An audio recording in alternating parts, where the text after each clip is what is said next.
చాణక్య నీతి. చాణక్య నీతి గురించి మనం చెప్పనక్కర్లేదు. ఆయన బోధనలు, ఉపాసనలు చానా ఉన్నాయి. చాణక్య ఒక గొప్ప తత్వవేత్త, బోధకుడు, ఉపాధ్యాయకుడు. మానవ సంబంధమైన పూరితమైన విశేషాలను గురించి అధ్యయనం చేసి, మానవులకు సంబంధించిన నీతి వాక్యాలు, నీతి బోధనలను అతను ఒక గ్రంథం ద్వారా లిఖించి మనకి తెలియజేశారు. ఆయన జ్ఞానం తెలుసుకోవాలంటే కొందరికే సాధ్యమవుతుంది. ఎందుకంటే ఏ పనిలోనైనా ఎలాంటి విజయం సాధించాలో ఆయన క్లుప్తంగా ప్రీవియస్ వీడియోలో మీకు నేను చెప్పాను. ఈ వీడియోలో ఏంటంటే చాణక్య నీతి ప్రకారంగా సులభంగా ఏ పనైనా చేయవచ్చా అంటే అది కుదరదు కదా.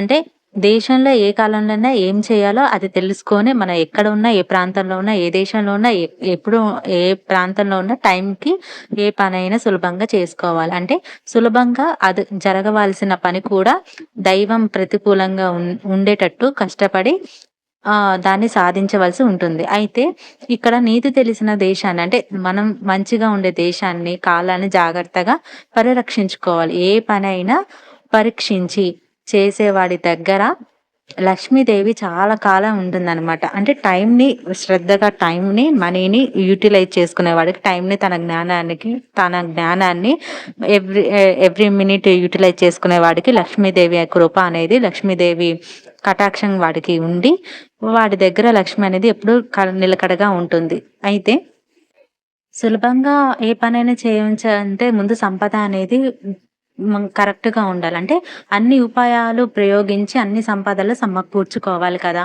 మరి ఇక్కడ అంటే దానికి ఒక తెలివి అనేది ఉండాలి. తెలివైన విధంగా మనం ప్రవర్తించాలి. ఇక్కడ ఇక్కడ ఏంటంటే ప్రతిదాన్ని పరీక్షించి పనులు చేసే వారికి ఎంత అదృష్టవంతమైన, అంటే ఒక పరికారం విధంగా మనం ఒక లెసన్ గా రాసుకొని ఎవరైతే దాన్ని పాటిస్తారో వాడికి లక్ష్మీ కృప అనేది ఉంటుంది. ఎందుకంటే 1-2 సార్లు విషయం బాగా తెలుసుకొని ఊహించుకొని పరీక్ష రాయాలి.